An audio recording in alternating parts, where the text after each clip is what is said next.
So you've been practicing for a climb. Yeah. I've signed up to climb Kilimanjaro twice this year, which I've never done before. Any mountaineering really. Done walks and that. I'm pretty fit, but not at altitude. And we're doing it to raise funds to build a special needs children's home in Tanzania, right in the base of Kilimanjaro, to be right. And we've got 2 groups going out there in June and September. So I'm training. I've started to train for that. How big are the groups? I think they're going to be, when they start, roughly around about 15 each one. Yeah. I reckon. Yeah. Initially we were just doing one climb, and it was all going to reach the summit on our 8th anniversary, which is June the 20th.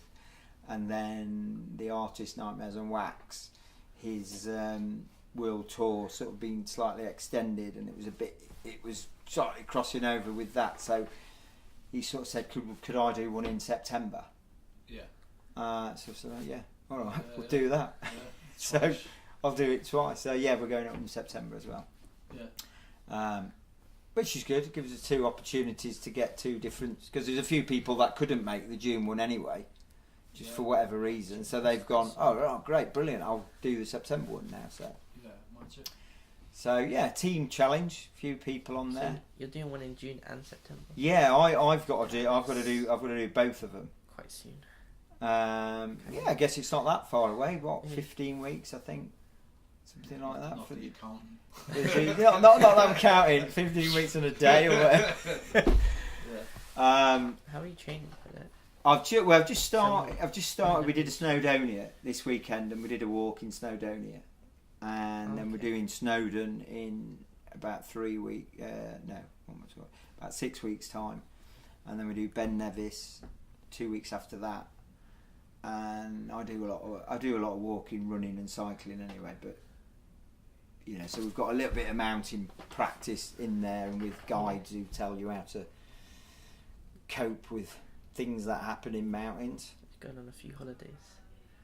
Well, that's what. I mean, I guess I see it as a bit of a holiday. It's like working holiday, because I combine the two. I'm always, if I'm going to countries where we're working with different charity projects there, then it's sort of a combination really. It's a sort of work thing, but I do see it as sort of a holiday because I've travelled loads in my life, so I feel it's a privilege to travel. Whenever I'm travelling to a different culture and meeting people, I really enjoy it in the same way as you'd enjoy a holiday. Yeah, absolutely.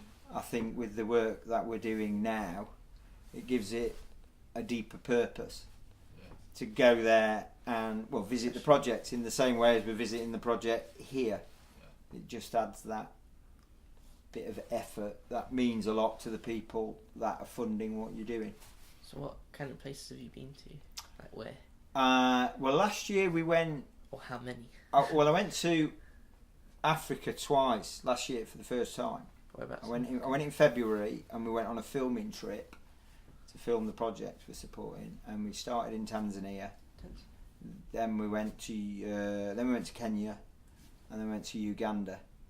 So 3 different places, and we went to visit a special needs children home that we'd just built or partially built, another home for these kids in Tanzania, and then a street kids home. Load of lads in this home, and saw what they're doing up there. And then we went to Kenya, which was a music festival, to link up with a few people involved in music over there. And then in Uganda, we went to visit freshwater wells that we've been digging. So people have got fresh water. There's quite a lot of people over there still not got fresh water, and it's... Is it landlocked, Uganda? Yeah, I mean, it's got a huge lake. I can't remember what the name of the lake is, but it's a huge lake. So in some circumstances, they're drinking from the lake. It's just open for disease. Yeah. And the normal water source would be a pond, and then everybody using the pond. I mean, everybody from the cattle using the pond, and you're not going to tell a cow not to have a pee or whatever. It just does what it wants while it's having a drink. Yeah. So the chances of disease and cholera and all sorts of things which for young kids is life threatening. So they do lose children and stuff like that over it, and it doesn't actually cost in our terms too much to build a well. It's about £2,400 provides a well that would be certainly functioning for at least 10 years, and that's fresh water for the whole of that community, which in Africa is about 350 people in each community. Which is life-changing in many levels. It means it's central to the village, so they're not having to walk as far. Because obviously the village is where their houses is, but the pond's not necessarily where the houses is. The pond can be somewhere miles away. It tends to be the girls who are collecting the water, so then that means they're not collecting the water for hours a day because they're not walking miles, which means they've got time on their hands to go and get an education. Which, if they've got an education, then the birth rate changes massively. A girl who gets educated in some of these places, the child rate is about 3 children that they'd give birth to, and if they're uneducated it'd be 9. Wow. So as a population explosion or a control, it makes a massive difference, and that's just that's all related to bringing a water source to them as well. So it has a massive social effect in loads of different ways. So we've started doing quite a lot. I think what we've got now. We've built 18 wells, which provide water for 18,500 people, roughly, every day. And we've got another four wells already being built now, and it's been really positive for us, that. Yeah. Because you can see immediately with the difference that you're making. It's such a fundamental thing that we sort of take for granted. Water, isn't it? I mean, I know there's homeless and there's people with all sorts of hardships here, but there's nobody really with no fresh water.